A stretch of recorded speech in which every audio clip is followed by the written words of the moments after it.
जब पिताजी थे तब उनके मन में एक ही विकल्प रहता था। पिता का स्वभाव होता ही ऐसा है कि मेरे बेटे का क्या होगा। पिता क्या विचार करता है बार बार, हमारे बेटे का क्या होगा, मेरे बाद मेरे बेटे का क्या होगा, पता नहीं घर का क्या करेगा। हे पिताजी, आप इतने ज्ञानी होकर भी इतनी टेंशन क्यों ले रहे हो, जब आपके पिताजी भी चले गए और आप अच्छे से रह रहे हो कि नहीं रह पा रहे हो। ऐसा उससे बच्चे ने प्रश्न कर दिया। आपके पिताजी अब आपके पास हैं कि वो चले गए? तो सबके पिताजी जाते हैं कि आपके भी चले गए, अब आप जीवित हो कि नहीं हो। ऐसे ही जब तुम भी चले जाओगे तो बेटे भी अपने भाग्य से जी लेंगे। तुम भगवान को देखो, अपने बेटे के भाग्य को मत देखो। अहो, जितने पिता यहाँ बैठे हैं वे सब ध्यान से सुनना। अब तुम्हारा भगवान को देखने का समय आ गया है, बेटे के भाग्य को देखने का समय नहीं है। भगवान को देखो, बेटे के भाग्य को मत देखो। यदि बेटे का पुण्य होगा तो सब कमा लेगा, और यदि उसका पुण्य नहीं होगा तो तुम कमा करके भी जाओगे तो सब बर्बाद कर देगा, सब बर्बाद कर देगा। इस बात पर श्रद्धा लाना पड़ेगा, तभी जीव परिग्रह के पाप से दूर हो पाएगा, नहीं तो परिग्रह में ही लीन रहेगा। भैया सच बताना, पिताजी के जाने के बाद भी अच्छे से रहते हो कि नहीं? सब भैया साथ में वात्सल्य से रहते हो कि नहीं? भैया जब तुम अच्छे से रह पा रहे हो तो विश्वास रखना, बेटों को अच्छे संस्कार देना तो वो भी अच्छे से रहेंगे। टेंशन मत लेना कि मेरे बाद क्या होगा। भैया पंडित जी, क्या आपके पिता भी पंडित थे? नहीं थे। जब पंडित का पुत्र भी पंडित नहीं हो सकता है, चक्रवर्ती का पिता कभी चक्रवर्ती नहीं होता, और चक्रवर्ती का बेटा भी कभी चक्रवर्ती नहीं होता। यानी प्रत्येक जीव का पुण्य स्वतंत्र स्वतंत्र है।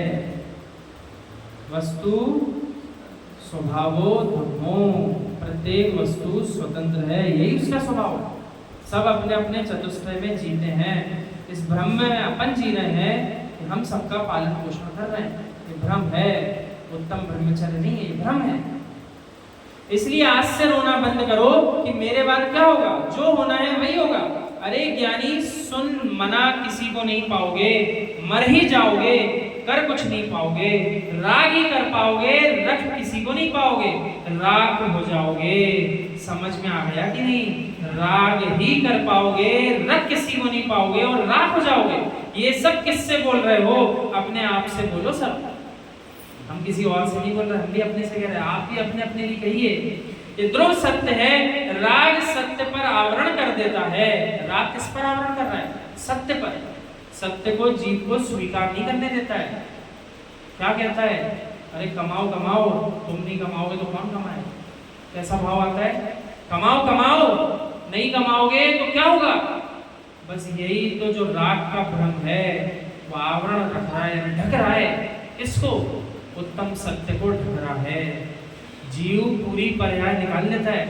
अंतिम समय आ जाता है तब भी अपने बालक से क्या कहता है? बालक कह रहा है पिताजी हम आपकी सेवा करेंगे, और बालक अपने पिताजी से क्या कह रहे हैं? हम आपकी सेवा करने आ गए, सब काम छोड़ के। और पिताजी पलंग पे लेटे लेटे भी क्या कह रहे हैं? हम ठीक हैं, जाकर के दुकान पे बैठ जाओ, सब देख लेंगे हम। और उसी दिन जाने वाले हैं, फिर भी आखिरी दिन तक क्या कह रहे हैं? दुकान कैसी चल रही है, जाओ तुम तो दुकान, हम देख लेंगे, हम कहीं नहीं जा रहे हैं, हम यहीं हैं, तुम दुकान जाओ। इतनी चिंता होती है आखिरी समय तक। और इसी कारण जीव को समय नहीं मिल पाता। इतने सारे ग्रंथों की रचना पूर्वाचार्यों ने की, ऐसा विचार तो करिए, हमने कितने ग्रंथों का अध्ययन कर लिया, ऐसा विचार क्यों नहीं आ पा रहा? जितनी आयु हमारी हो गई, कम से कम उतने ग्रंथ तो हमारे पूरे हो जाना चाहिए। यदि हम 60 वर्ष के हो गए, क्या हमने जिनेंद्र प्रभु के द्वारा उपदेशित, पूर्वाचार्यों द्वारा रचित 60 अलग अलग ग्रंथों का मन से अध्ययन किया क्या? ऐसा विचार क्यों नहीं आ पा रहा? अध्ययन में रुचि नहीं है, माना कि पढ़ना भी नहीं आता, तो क्या हमने किसी अन्य जीव का सहारा लेकर उससे कहा कि हमें जिनवाणी सुना दो भैया? नहीं कहा, भाभी नहीं आए, यूं सोचा अच्छा है, कोई पकड़ के बैठाते ही नहीं अपने घर। क्या विचार आता है जीव के? कौन सुने जिनवाणी? अच्छा है, कोई सुनाने वाला ही नहीं, तो कोई पकड़ के बैठाएगा नहीं। इसलिए जीव को ऐसा भाव बना लेना चाहिए, जिनवाणी सुनने का प्रसंग जीवन में बहुत कम मिलता है, सुनाने वाले भी कम मिलते हैं, ऐसा निश्चय से जानिए। ये जो चर्चाएं आपने 10 दिन में सुनी, वो जो जीव 1.5 वर्ष से हमारे साथ जुड़े हैं, हम आपको हृदय पर हाथ रख के बता सकते हैं, आप कई कई मंचों से होकर आ जाइए, आपको शुद्ध तत्व आज की अवस्था में विरले स्थानों पर ही सुनने को मिल पाएगा।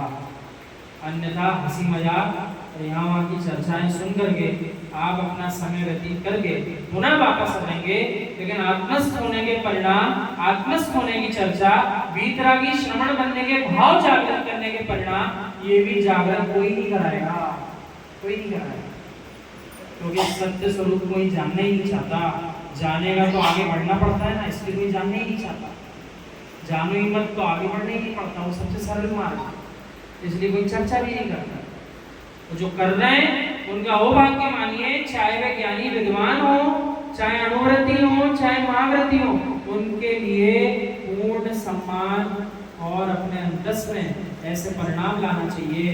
ये महान जीव है, खुद का भी उद्धार कर रहा और हमें भी भगवान जिनेंद्र की सच्ची वाणी हृदय से सुना रहा है, ऐसा भाव मन में आना चाहिए।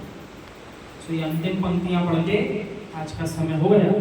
जब राग हटने लगता है तभी सत्य दिखाई देना प्रारंभ हो जाता है, इसमें कोई शंका नहीं करना।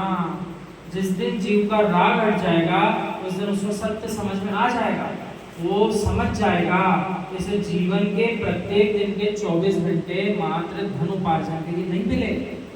जितना समय धनोपार्जन में देना चाहिए उतना समय देगा, और धनोपार्जन के काल में भी जहां जहां मौका मिलेगा वहां जिनेंद्र प्रभु की वाणी का स्मरण करेगा और यूं विचार करेगा